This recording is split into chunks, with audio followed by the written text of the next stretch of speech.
தனியார் தொழிற்சாலையில் இறந்தவருக்கு இழப்பீடு கேட்டு சாலை மறியலில் ஈடுபட்டதால் போக்குவரத்து பாதிப்பு ஏற்பட்டது.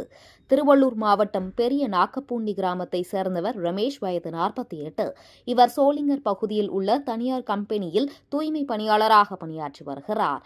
நேற்று வழக்கம் போல் பணி செய்து கொண்டிருக்கும் போது அப்போது தொழிற்சாலைக்குள் இருந்த லாரி பின்னோக்கி வந்ததில் அவர் மீது மோதியதில் சம்பவ இடத்திலேயே பலியானார்.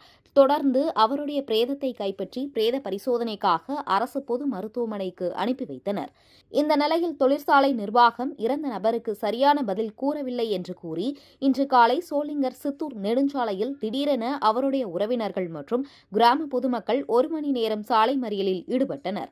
தகவல் அறிந்து வந்த ஆர்கேபேட்டை போலீசார் மற்றும் வருவாய்த்துறையினர் சம்பவ இடத்திற்கு சென்று பொதுமக்களிடம் பேச்சுவார்த்தை நடத்தினர்.